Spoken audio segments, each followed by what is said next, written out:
Bonjour à tous, je suis aujourd'hui dans la banlieue de Sion, la banlieue industrielle à Uvrier, pour réaliser un reportage avec Pere et Andrea, un rémouleur, respectivement on dit plutôt aujourd'hui affûteur.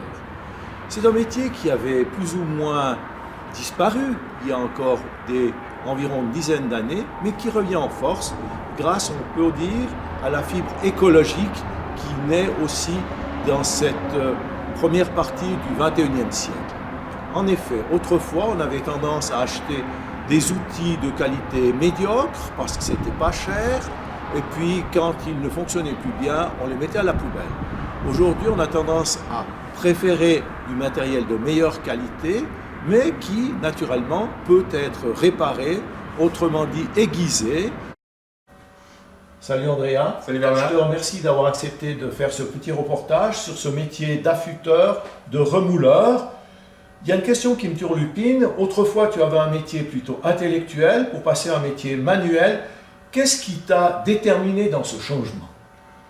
Tout simplement, avant je faisais effectivement employé de commerce et c'est la principale motivation qui m'a fait changer de voie, c'était simplement le plaisir de travailler qui était pour moi primordial, de se lever le matin et puis d'être motivé. Et voilà, pour moi ça n'avait pas de prix et c'était ce qui m'a fait vraiment changer de voie. Et puis la liberté. De faire ce qu'on aime, donc comme on disait tout à l'heure. Exactement. Voilà. Est-ce que c'est difficile ou est-ce que tu as des compétences manuelles pour passer de ce genre de métier à quelque chose où c'est les mains qui travaillent? Mais écoute, c'est sûr, il ne faut pas peur d'avoir les mains sales. Hein. On ne change pas, on ne passe pas comme ça de bureau à un atelier si on a peur de salir les mains. Après, pour moi, c'était vraiment normal, naturel. J'ai toujours aimé bricoler étant gamin sur mes motos, etc. Donc, non, pour moi, c'était beaucoup plus concret de voir un outil se transformer en quelque chose de beau, quoi, de neuf. Alors voilà, on se trouve devant une machine à contrôle numérique, dit une CNC, pour l'affûtage de tout ce qui est des lames circulaires pour le bois notamment. C'est une machine dernière génération où la précision est à son paroxysme. Alors voilà, pour résumer, en gros, je mets simplement les cotes de la lame qui passe sur la machine, à savoir que là, elle a 24 dents, de diamètre à 90, le pas, les angles d'attaque de la dent, les épaisseurs et l'angle, encore un angle d'attaque ici. Donc ça veut dire que tu peux choisir des scies avec 24 dents ou je crois que c'est 52 dents les autres ou bien? Oui, il y en a même qui ont plus de 100 dents en fait. Hein, voilà. Donc ça c'est illimité, c'est en fonction de la lame qu'on met. Cette machine elle fait tout? Elle fait tout. Alors voilà, j'ai disposé la lame de scie circulaire qui est ici, en position via le palpeur. Et il faut juste s'assurer que la sécurité soit bien mise. Et après on peut aller pour la première phase où on va aller en fait en buter des dents pour que la machine sache exactement comment attaquer. Donc là on voit que la meule s'est tournée à 10 degrés et on active. Alors on va aller en buter jusqu'à qu'on entende la meule frotter sur la dent. Voilà. Je fixe, je recule un peu et maintenant je vais régler juste la hauteur de la course de la meule. On descend jusqu'en bas, je ferme et là je ferme.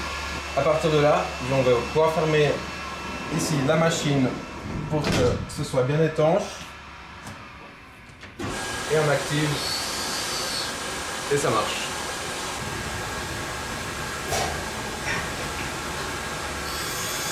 Donc elle fait une dent après l'autre. Exactement. Et comment on sait qu'elle a fait le tour? Elle va compter le nombre de dents que je lui ai présélectionné et puis elle va s'arrêter. Là, il y a 24 dents. Au bout de la 24e dent, elle va s'arrêter automatiquement toute seule.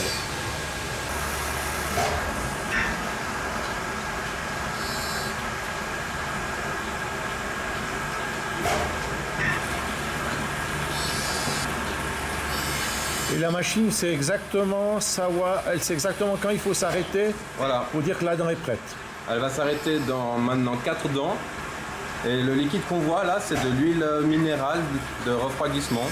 Quel genre d'huile? C'est une huile minérale de coupe, on appelle ça de l'huile de coupe. C'est pour éviter que les dents surchauffent lors du meulage en fait. Voilà,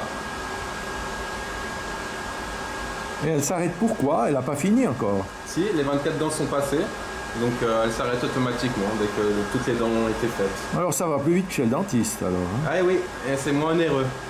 Alors après en fait, c'est la première étape où on a attaqué le dos de la dent. Après, je dois changer de meule pour faire la poitrine.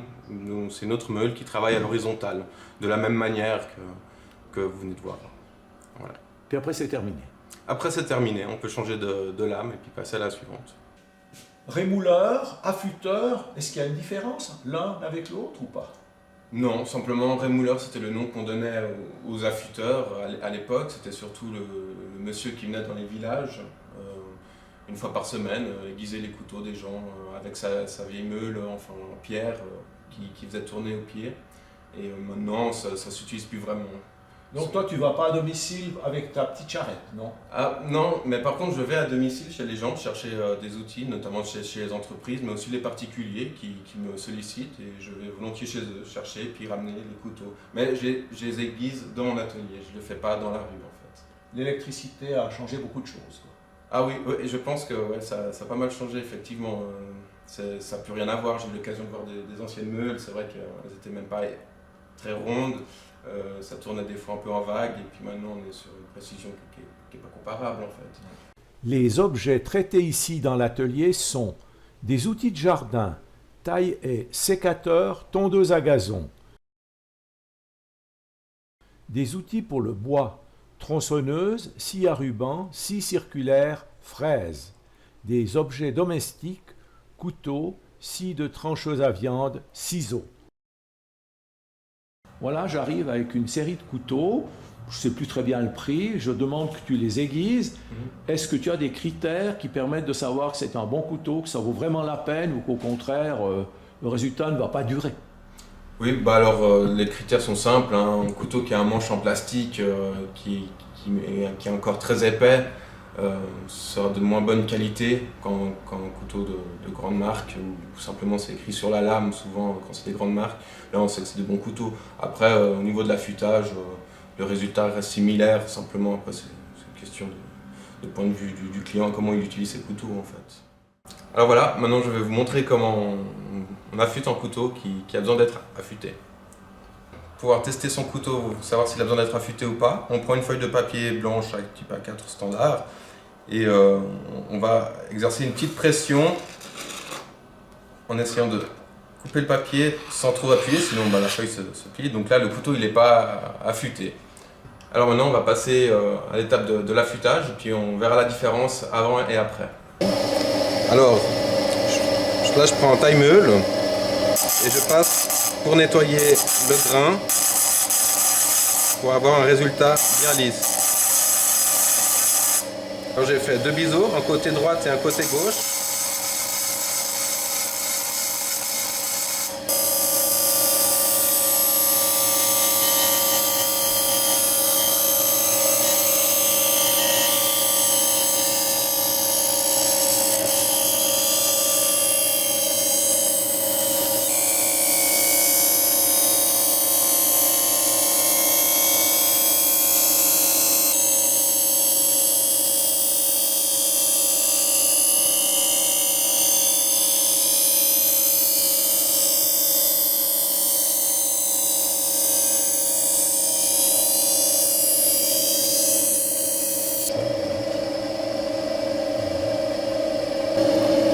Alors là on voit que le biseau il commence à apparaître, mais il faudra encore quelques passages pour qu'on ait quelque chose de propre.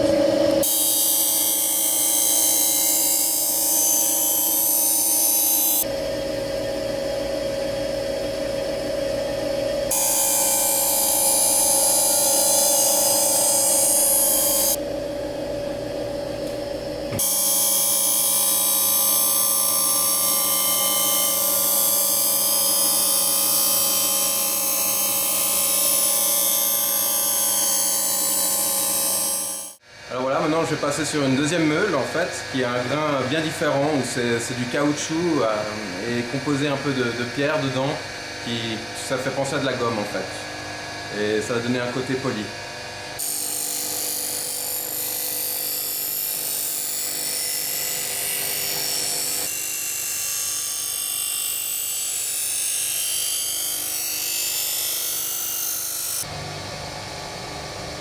Alors, quand on sait qu'il est bien affûté, c'est quand le fil apparaît. Le fil, dit le fil du rasoir, donc c'est quand c'est au plus fin du fin de l'aiguisage. C'est l'acier qui devient aussi fin qu'une feuille d'alu, même encore plus fin. Et ça, on doit l'enlever après à la main. Et puis, on aura le bon tranchant. Alors là, on va enlever le fil. Je le plie d'un côté. Hop. Voilà, je vais m'arrêter à la moitié du couteau. Et quand je le replie de l'autre côté, voilà, il s'enlève tout doucement. Voilà. C'est comme du cheveu. Voilà, quand on aiguise un couteau, en fait, si on voit pas le fil apparaître, c'est très fin, c'est très léger. Mais s'il n'y a pas le fil, c'est qu'il n'est pas aiguisé encore. Maintenant, le couteau est aiguisé, donc on va faire le test, voir s'il y a une différence par rapport à tout à l'heure. Ah, là, on a un résultat qui est correct. Alors voilà, maintenant on va passer à l'affûtage d'une chaîne de tronçonneuse par exemple. Alors il y a une machine qui est prévue pour ça. Alors voilà, il faut simplement disposer la chaîne de tronçonneuse sur son rail, mettre les angles, à savoir que une dent sur deux a un angle différent, ça fait droite-gauche à 30-35 degrés en général. Donc on dispose la dent, on la fixe, et avec la meule, on va venir tout simplement passer un petit coup doucement.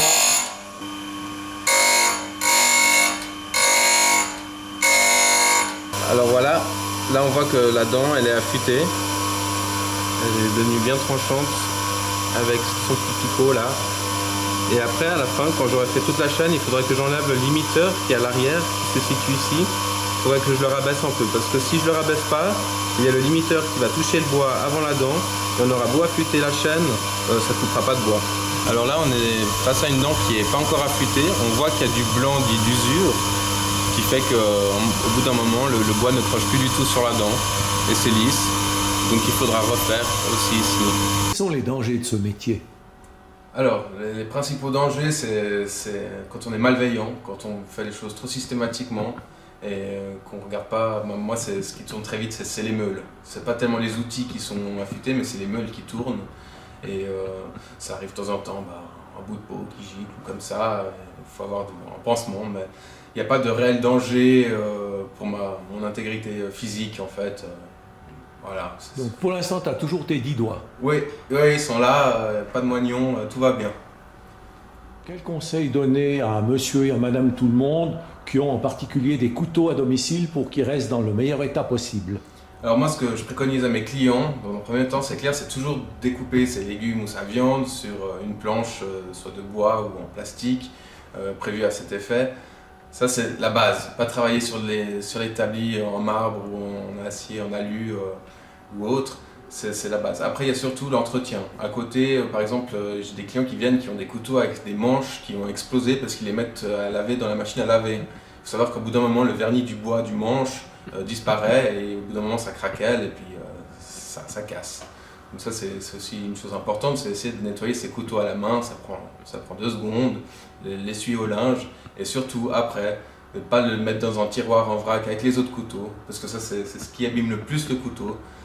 Si on peut l'avoir, maintenant ils font des super étuis avec des places individuelles pour mettre ses couteaux, ou même des plaques qui sont aimantées en bois, avec un aimant dessous qui tient le couteau. En plus, c'est joli dans la cuisine. C'est tout bête, mais c'est ce qui fait la différence pour tenir ces couteaux en bon état.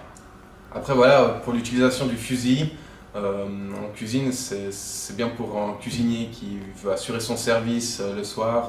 Il va faire un bon coup de fusil, mais il va le refaire le lendemain. Et autant encore, il faut avoir le bon mouvement. Pour un particulier qui n'a pas l'habitude d'utiliser un fusil, c'est franchement pas recommandé, en plus de plus abîmer le couteau qu'autre chose en fait. Voilà Bernard, je vais te montrer comment on affûte des couteaux à rabot. À savoir que donc, le couteau à rabot, c'est l'outil qui permet d'aplanir une planche de bois, hein, sinon il n'y aurait pas de table droite, etc. Donc j'ai disposé les couteaux ici sur un escalier qu'on voit ici, afin que la partie soit totalement lisse, vu qu'il y a 4 couteaux qui vont être affûtés en un seul coup pour qu'ils aient tous la même hauteur, ce qui est très important pour l'équilibrage de la machine. On s'assure bien qu'ils soient bien fixé pour pas que ça bouge. Alors maintenant, on a ici, au-dessus, on ne le voit pas, à l'intérieur, si vous voulez, il y a une meule qui est posée horizontalement, une meule cloche. Et le chariot va passer sur les couteaux à rabot. Alors, on va faire passer comme ça, vous voyez. Il bouge. Et l'idée maintenant, ça va de nouveau être comme tout à l'heure. Il faut trouver la butée juste pour pouvoir après actionner la machine.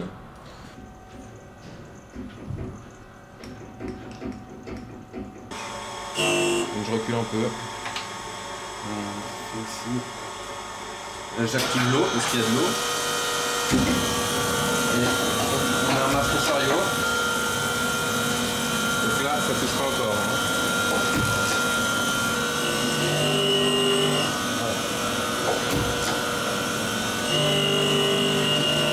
Alors on va laisser, à chaque fois que la butée touche, la meule elle descend un petit peu à chaque fois. Ça se fait automatiquement. Voilà, hop, ça descend. Et ainsi, la meule descend à chaque passage. Et ça s'arrête quand il n'y a plus de lame ou bien? Alors là, c'est moi à l'œil qui l'arrête. Alors là, on voit que les premiers couteaux sont en train d'être affûtés, ils deviennent tout propres. Vous voyez là, la personne a dû avoir un clou, quelque chose comme ça, qui a fait un trou. Donc l'idée, c'est de passer jusqu'à que tout soit lisse. Qu'on soit au même niveau. Exactement, et qu'ils sont partis pour un tour. Alors voilà un peu le type de meule utilisé pour faire ce genre d'outil. À savoir que la meule là travaille comme ça, passe sur le couteau à l'horizontale et travaille sur cette partie-là qui est du diamant en fait. Voilà, le reportage est maintenant terminé. Si vous habitez le Valais central, pas de problème pour vous rendre chez Andrea Perret, qui vous attend dans la partie sud du village d'Uvrier, à la rue des Joncs 90, et répond au numéro de téléphone 077 410 96 50. Le service est soigné et rapide, il est aussi possible d'obtenir son passage à domicile.